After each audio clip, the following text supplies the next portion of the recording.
very good morning. You're watching News 9 with me, Akshita.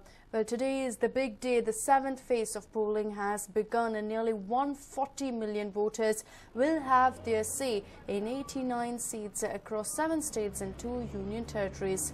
Overall, 1,295 candidates are in the fray. Well, big reputations are at stake today with Sonia Gandhi, BJP's top leaders Narendra Modi, L.K. Advani, Rajnath Singh and Arun Jaitley's fates to be sealed today. Former Punjab CM Amrinder Singh and TRS chief K. Chandrasekhar Rao are also seeking a popular mandate. Some riveting contests like the Jaitley versus Amrinder duel in Amritsar or the Badal versus Badal showdown in Bathinda are set to be decided as 89 seats in 7 states and 2 union territories go to polls. All 26 Lok Sabha constituencies in Gujarat, 17 seats in Telangana region in Andhra Pradesh, 14 in Uttar Pradesh, 9 in West Bengal, 7 in Bihar go to polls, and 1 each in Jammu and Kashmir, Dadra and Nagar Haveli and Daman and Diu will go to the polls in this phase. It is the 4th largest in this year's 9-phase general election. But the reason this particular phase is important is because of the names who will be pitted against each other today. All their fates will be decided. Keep in mind that Narendra Modi, Sonia Gandhi, L.K. Advani, Rajnath Singh, Arun Jaitley, Amrinder Singh, Prakash Singh Badal's family, all of them are in the fray today. Besides that, down south it is Telangana that will be going to polls and all the 17 seats. So of course heightened security in Telangana as well, keeping in mind that this is the first time we will be looking at bifurcated Andhra Pradesh going into polls.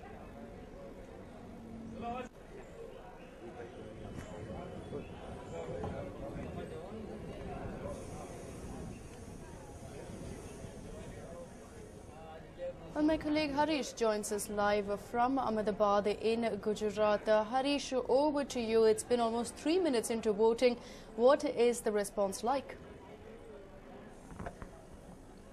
Well, Akshita, already as you can see behind me, there's a queue that has already gathered, and it was there almost 15 minutes before the voting started, and voting has started here. We are here in Ahmedabad and we are seeing a good turnout early in the morning.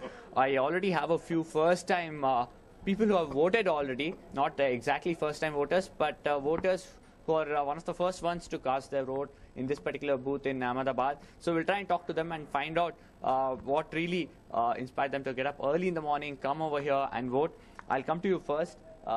So you are one of the first voters here in your polling booth. So what really inspired you to come over early in the morning? બહુ સરસ છે. સવારે અમે ઘણું ઉત્સાહી હતું. લોકો public સવારથી લાઈન લાગેલી છે આગળ વોટિંગ આપવા માટે. હું સવારે 6:30 થી અહીંયા આવીને બોલ્યો વોટિંગ કરવા માટે અને લોકોનો ઉત્સાહ भी બહુ ઘણો દેખાય છે. आपको कोई दिक्कत हुआ? नहीं, बहुत अच्छा रिस्पांस मिला भी अंदर से भी. सब स्टाफ भी अच्छा है और सब अच्छा रिस्पांस मिल रहा है. वोटिंग भी सही तरह हो रहा है. So, as far as this particular polling station is concerned, no real trouble as such. आपको कोई दिक्कत हुआ वोटर आईडी कार्ड में या इधर रोल में आपका नाम फाइंड करने में? नहीं, कोई दिक्कत नहीं हुआ सर. एंड आप इतने सुबह जल्दी आ गए हैं.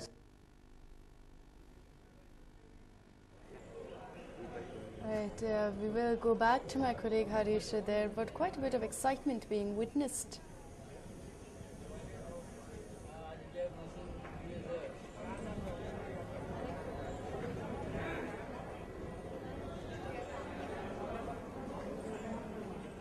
Once again joining us live from Ahmedabad. Over to you, Harish. You were in fact taking us through what some voters had to say about being the first ones to vote. Yes, we have a few people who are one of the first ones to vote over here and who already cast their vote here in Ahmedabad and who have come over here. आपको क्या inspire हुआ इतना सुबह जल्दी आके इधर vote? Inspire मतलब हमको प्राउड होता है कि हम वोट देने आए. मॉर्निंग में अच्छा हुआ, हमारा अच्छा लगता है मुझे. तो कोई दिक्कत नहीं हुई आपको? मैनेजमेंट अच्छा है इधर. Okay, there you go. So no real hassles as such. They wanted to come and vote early in the morning, and it's almost a proud feeling, and that's the reason they have come early in the morning. They didn't have any issues with their voter electoral ID card or they're finding their names on the rolls, Akshita. Right, Harish, no doubt, of course, it is a very important day for the entire state as the entire state of Gujarat goes to polls today. But coming to you, do take us through the important constituencies that we will need to watch out for today. Well, two high-profile constituencies that Gujarat will see this time round is one is obviously Vadodara, from where BJP's prime ministerial candidate Narendra Modi is contesting, and it's a high-profile battle because he's the prime ministerial candidate, and the BJP unit over here wants to make sure that he wins with the highest margin. Their target is roughly around 7 lakh lead.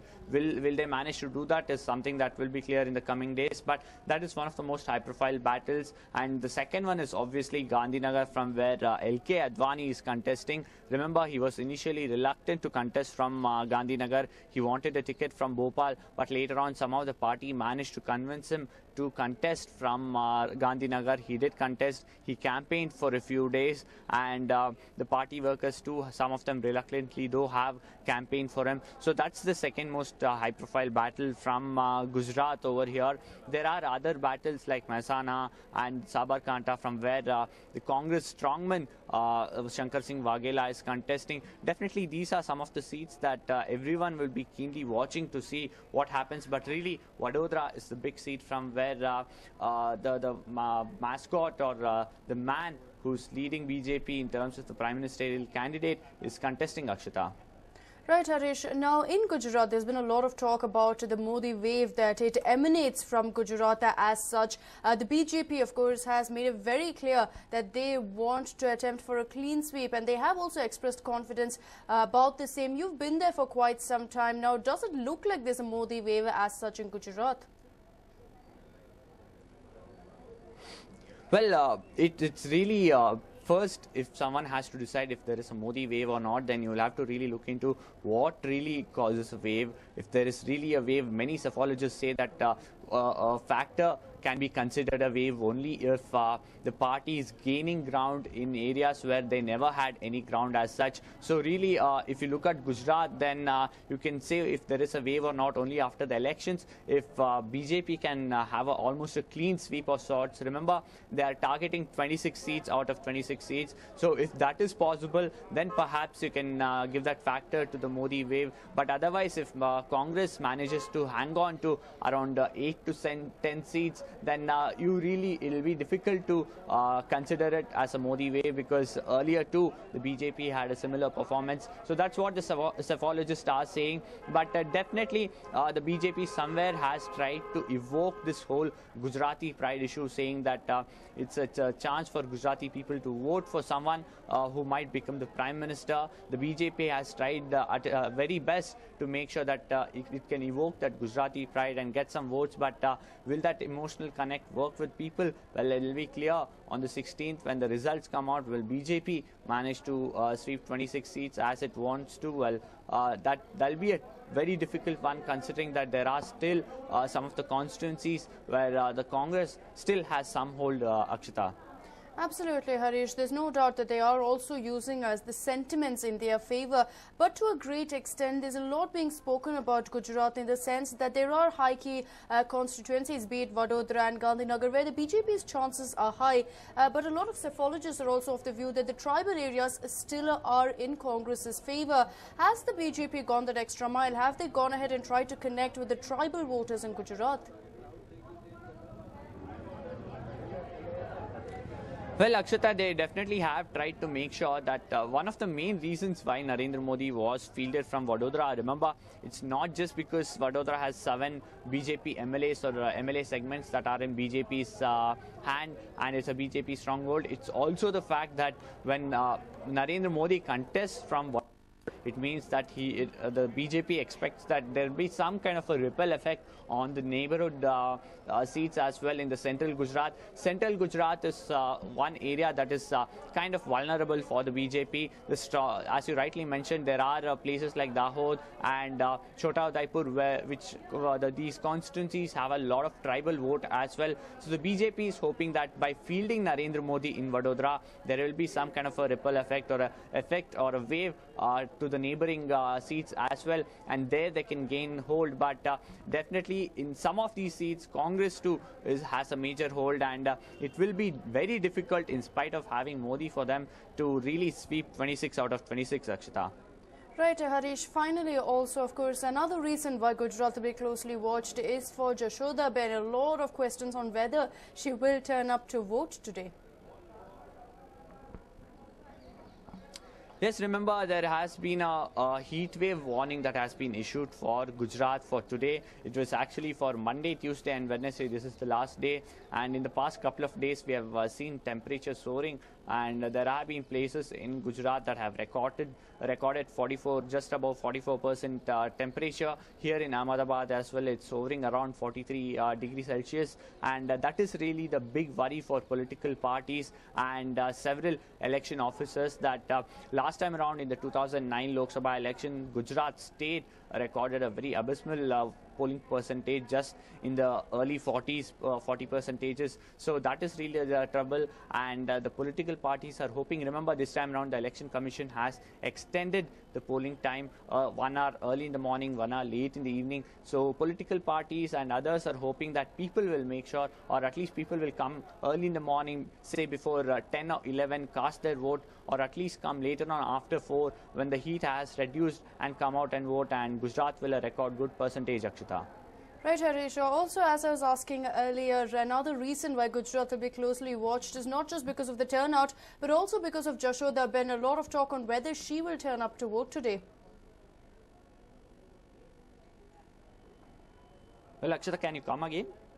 Well, Harish, I was asking you about Jashoda Ben. A lot of talk about her as well. A big question that everyone will be asking is whether she will turn up to vote today.